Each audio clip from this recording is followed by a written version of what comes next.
혹시 병원 다녀오고 실비 청구하신 적 있으신가요? 실손 청구 잘못하면 보험 가입 막힐 수 있습니다. 많은 분들이 이 실손보험 많이들 이용하실 텐데요. 우리가 병원에 가서 나온 치료비를 청구하는 게 대부분이실 텐데요. 청구도 전략적으로 하시는 것을 추천드립니다. 안녕하세요. 보험을 보험답게 포스트보험입니다. 왜 청구를 전략적으로 하는 걸 추천드리냐면요. 우리가 일반적으로는 많은 분들이 알고 계시는 실손보험 청구는 보험 청구 이력이 보험사에 공유가 됩니다. 단순하게 내가 가입한 보험사에게 공유가 되는 건 당연한 것 아닐까 생각하시겠지만 내가 가입한 보험사 말고도 다른 보험회사에 공유가 됩니다.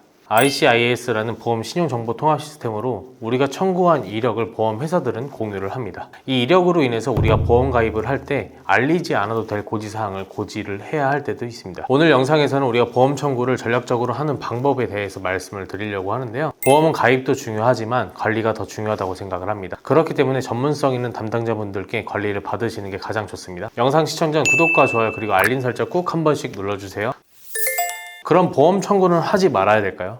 이 부분은 아주 조심스러운데요. 당연히 소비자인 권리인 청구는 하지 말라고 말씀드리는 것이 아닙니다. 청구를 진행하되 조금 더 소비자분들에게 도움이 되는 쪽으로 진행을 하시는 것이 좋다고 생각하는 건데요. 쉽게 말씀드리자면 우리가 살면서 보험을 가입하시는 분들 중에 하나의 보험만 가입을 하고 끝내시는 분들이 잘 없습니다. 대부분 살면서 하나씩 필요로 인해서 가입도 하시고 부담이 된다면 해지도 하시고 새롭게 준비도 하시게 될 텐데요. 사람 일은 정말 모르는 거기 때문에 내가 정말 보험이 필요하게 될 수도 있습니다. 무작정 나는 보험이 필요 없다 이렇게 장담을 하기가 어렵거든요. 그래서 보험 가입을 당장 하시지 않으시더라도 보험 청구를 조금 더 나에게 유리하게 하시는 방법을 말씀을 드리는 건데요. 일단 기본적으로 보험 청구를 진행을 하시게 되면 보험 청구 이력이 ICIS로 공유가 됩니다. 해당 시스템이 보험 사기 범죄 예방 목적도 있지만 보험 가입이나 보험금 심사에도 활용이 됩니다. 여기서 가장 중요한 포인트는 내가 보험 가입을 할 때 청구 이력을 통해서 가입 심사에 활용이 된다는 건데요. 이제는 많은 분들이 알고 계시는 보험 가입 시 알 일 의무, 즉 고지사항에 대해서 많은 매체로 인해서 알려져 있는데요. 단순히 보험 가입을 하실 때 설계사분들께서 어디 아프신 적이 있으신지 상세하게 여쭤보시는 것 또한 병력을 제대로 고지하고 심사를 받기 위함인데요. 해당되는 병명, 기간, 치료 방법 등을 고지를 하면 되는데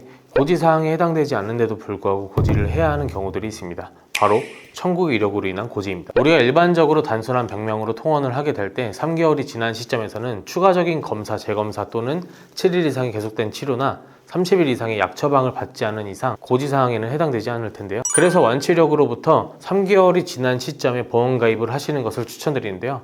만약 청구 이력으로 인해서 고지를 해야 한다면 아무래도 심사를 통해 부담보 혹은 할증 이런 제한들이 걸리는 경우들이 많습니다. 그럼 어차피 고지사항이 아니면 숨기고 가입을 할 수 있지 않나요? 생각을 하실 수 있겠지만 먼저 고지를 하는 게 아니라 ICIS로 인해서 청구 이력을 고지하기 때문에 의미가 없다고 볼 수 있습니다. 그리고 이 청구로 인해서 4세대 실손 같은 경우에는 비급여 항목 청구 금액이 많다면 보험료의 할증을 피하기가 어려울 텐데요. 금액적으로 계산이 되어야 하기 때문에 담당자분들과의 소통으로 인해서 보험 청구 시기를 조절하시는 것도 하나의 방법일 수 있습니다. 그럼 반대로 청구를 해도 무관한 경우들이 있겠죠? 바로 어차피 고지를 해야 하는 경우인데요. 만약 입원 수술을 했다면 어차피 고지를 해야 하는 항목이기 때문에 이력으로 인해서 추가적인 고지를 할 필요가 없습니다. 이처럼 어차피 고지를 해야 하는 경우들은 청구를 해도 상관이 없습니다. 암과 같은 중대질환이나 같은 병증으로 계속된 치료 7일 이상을 했거나 30일 이상의 약 처방을 받은 경우에는 어차피 청구를 해도 된다는 뜻인데요. 반대로 1년 이내의 추가 검사, 재검사의 경우에는 조금 다를 수가 있겠죠. 1년이기 때문에 현재 시점에서 내가 만약 보험 가입을 고려를 한다면 바로 청구를 진행하시는 것보다는 조금 더 고려할 만한 시기라고 생각을 하는데요. 고지사항에 해당하는 항목에 진료를 받았다면 청구를 하시는 것 무방합니다. 그러니까 반드시 이런 내용들은 우리가 보험 가입과 청구를 진행을 하실 때 필수적으로 알아야 할 고지사항을 정확하게 숙지를 하셨으면 좋겠습니다. 그리고 추후에 내가 진료를 받으시더라도 치료는 이미 끝났지만 조금 더 치료를 더 받아보고 싶으신 분들도 있고 청구 내역과 실제 병원 진료 기록이 다른 경우들 또한 있을 수도 있는 것처럼 상황이라는 게 정말 다양하거든요. 소비자분들 입장에서는 단순한 병원 내역인데 왜 이렇게까지 해야 하냐 생각하실 수 있겠지만 우리가 합리적인 보험 가입자라면 지속적인 관심과 확인은 꼭 필요하다고 말씀드리고 싶고요. 일단 보험 청구는 소멸시효가 3년이기 때문에 3년 안에 보험 청구를 진행을 하시면 되는데요. 기본적으로 병원을 다녀오셨다면 청구서를 잘 모아두셨다가 담당자분들과 함께 청구 시점을 고려하시는 것을 추천드립니다. 그리고 2024년 10월 25일 이후로 실손24라는 앱을 통해서 바로 청구를 진행하실 수가 있는데요. 이 실손24는 모든 병원들은 안 되고요.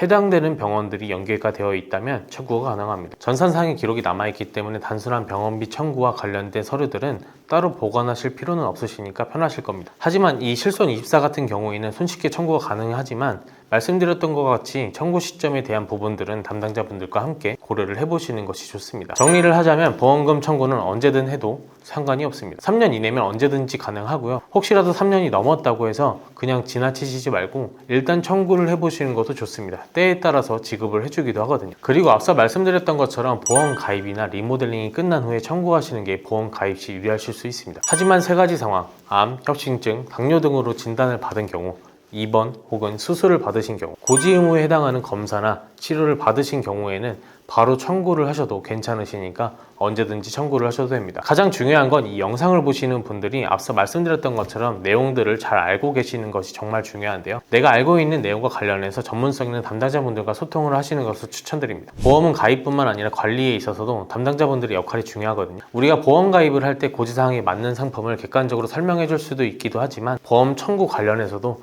무작정 가입을 했으니까 청구를 하시는 건 상관이 없겠다 하시기보다는 꼭 담당자분들과 상의를 하시는 것이 좋습니다. 이런 청구 이력으로 앞으로 보험 가입 시 제한이 걸리는 경우들 뿐만 아니라 혹시라도 내가 보험 가입 후 청구에 있어서 분쟁이 될 만한 요소가 있는지 없는지 기초적으로 판단해 줄 수 있는 전문성 있는 담당자분들이 중요합니다. 오늘 영상을 보시고 보험 설계 및 점검이 필요하신 분들은 저희 포스트보험에서 말씀드렸던 것처럼 관리 또한 꼼꼼하게 해드리니까요. 우측 상단 연락처로 전화를 주시거나 카톡 상담 신청을 해주시면 친절하게 답변 드리도록 하겠습니다. 오늘 영상이 도움이 되셨다면 구독과 좋아요 그리고 많은 분들께 공유까지 꼭 부탁드리고요. 앞으로도 더 좋은 영상으로 찾아뵙도록 하겠습니다. 감사합니다. 본 광고는 심의 기준을 준수하였으며 유효기간은 심의일로부터 1년입니다.